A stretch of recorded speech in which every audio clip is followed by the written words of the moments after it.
Comment finir l'année 2025 en beauté? 1. Dans la reconnaissance. La gratitude transforme ce que nous avons en suffisance, a dit Ésope. La reconnaissance est la mémoire du cœur. La reconnaissance envers Dieu. D'abord, beaucoup de personnes ont manifesté leur reconnaissance envers Dieu en allant donner la moisson et les dons dans les églises et elles dans les orphelinats. La Bible appelle cela la bonne religion. Mais n'oublions pas un point crucial dans la croix est verticale et aussi horizontale. Soyez reconnaissants aussi envers ceux qui vous ont assisté, eux qui ont pris votre prospérité à cœur. Vous avez fait un mariage glorieux et somptueux, gloire à Dieu. Parmi tous ceux qui vous ont assisté, il y a une personne qui a été plus marquant. Faites-lui un message, merci d'avoir existé et de m'avoir soutenu pendant mon mariage cette année. Pour certains, une personne vous a soutenu pendant votre voyage au Canada. Merci de m'avoir porté dans ton cœur. Certaines personnes, votre oncle ou un tuteur a payé votre pension scolaire du bas âge jusqu'à présent, ou cette année, quand la personne voit ton appel, elle sait que c'est pour lui demander encore quelque chose. Écris maintenant, ce message, très cher, si je t'écris maintenant ce n'est pas pour demander quoi que ce soit, c'est pour t'exprimer ma reconnaissance et te dire merci pour cet élan de cœur, que Dieu te bénisse abondamment. La reconnaissance, envers ton conjoint qui t'a supporté et soutenu dans les moments faibles et dans les moments difficiles. La gratitude est non seulement la plus grande des vertus, mais la mère de toutes les autres. La reconnaissance. 2. Dans le bilan.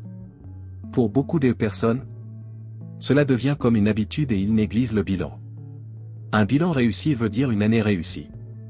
Le bilan est une introspection sur soi-même et sur les objectifs qu'on s'était fixés depuis le début de l'année. Bilan de santé.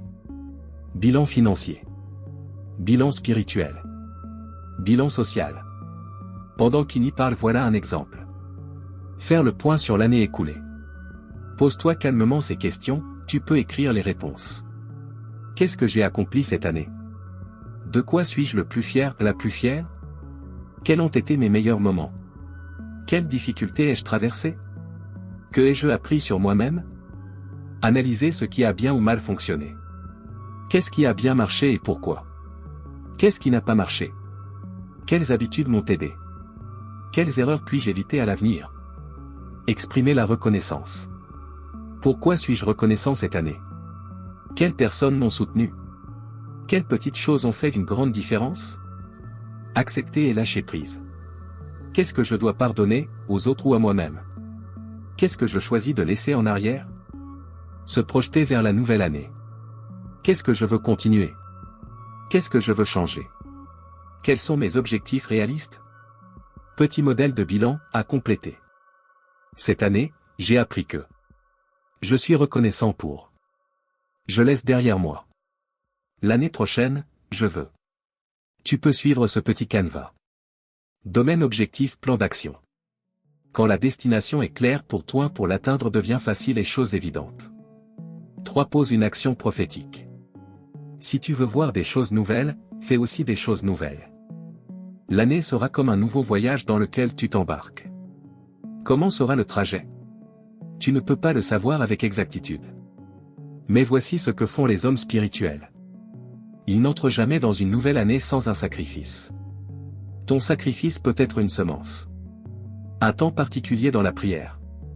Ou une période de jeûne et de prière. Ton sacrifice parlera pour toi là où tu ne pourras pas agir. Le monde spirituel respecte les sacrifices. La nouvelle année viendra avec de nouveaux anges.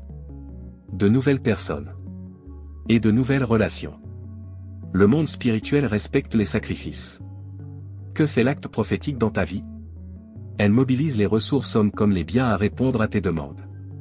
Cette année nouvelle ne sera pas comme une année de plus mais une nouvelle année pour toi.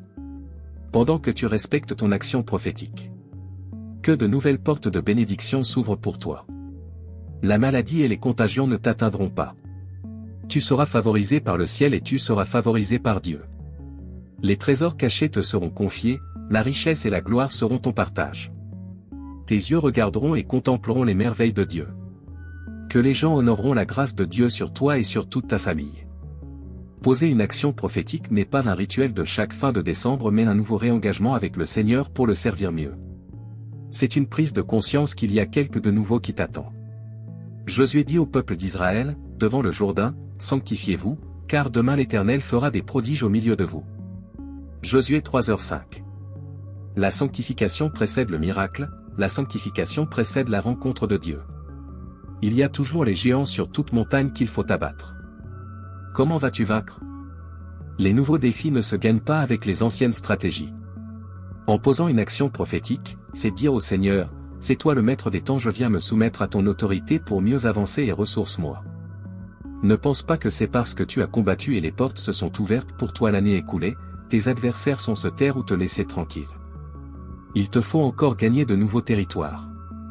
Mais la victoire est de ton côté. Toute chose va concourir pour ton bonheur dans le nom puissant de Jésus.